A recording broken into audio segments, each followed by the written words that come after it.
Federal judge in Florida hearing arguments today on whether to unseal the affidavit behind the search of former President Trump's Florida estate. Trump has demanded its full release, and ABC News and other media organizations have requested that parts of it be unsealed. But the Justice Department says that could jeopardize the investigation. ABC News investigative reporter Catherine Falders is live outside the federal courthouse in West Palm Beach, Florida, with the latest. Catherine, media organizations have argued that the affidavit could be unsealed with redactions. So what is the Justice Department saying in response to that? Well, look, DOJ in a filing said that they oppose this affidavit being released. They said that it could compromise future investigations, ongoing investigations, potential cooperation of witnesses who they haven't secured yet. They say it's a matter of national security. They don't think that this should be released in full. Now, they did say that if there was some decision to unseal this with redactions, that they would like to, DOJ would like to do that in tandem with the judge to make sure none of that information compromises any ongoing investigation or any intelligence here.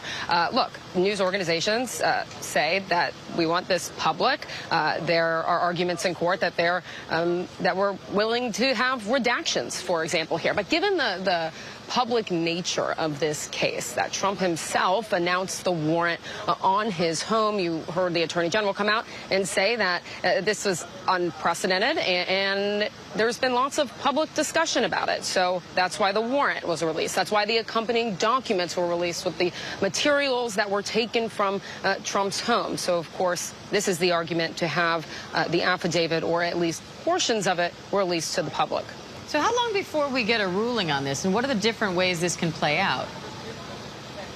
There's a lot of different scenarios here. Look, we could get a ruling today. A lot of legal experts say that it's unlikely that the judge will just rule to unseal this affidavit. It rarely happens in any cases here, given the secret nature of it. But something could come today on this. What we will hear are arguments from both sides, from DOJ, from media organizations, including ABC News. We could learn more from prosecutors and from the Department of Justice about that raid at Mar-a-Lago. That could give us more clues, for example. But again, if there is a scenario where the judge says that he wants portions of this released, it's unlikely that we would see that today. They would likely have to go through a period where information is redacted so it didn't compromise any witnesses or any intelligence or any future and ongoing investigations. Now, some allies of the former president are calling on him to release surveillance footage from Mar-a-Lago during the raid. That's separate from the surveillance footage that agents have seized. So what do we know about those respective videos?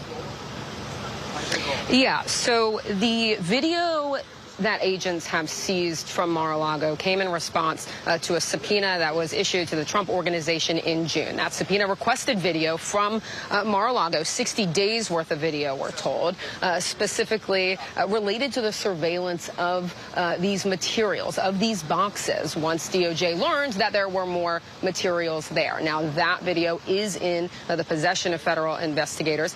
The video that Trump and his allies have talked about, separate from that video I just talked about related to the subpoena, they're threatening to release video related to the raid of his property. You've heard some of his lawyers go on television saying that they want the names of these agents released. They want their identities revealed.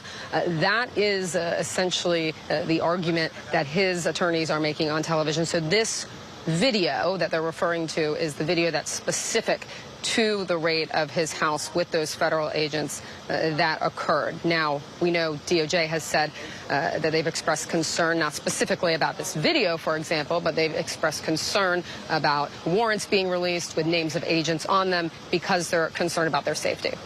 All right, Catherine Falders in West Palm Beach for us. Thanks, Catherine. Hi, everyone. George Stephanopoulos here. Thanks for checking out the ABC News YouTube channel. If you'd like to get more videos, show highlights, and watch live event coverage, click on the right over here to subscribe to our channel. And don't forget to download the ABC News app for breaking news alerts. Thanks for watching.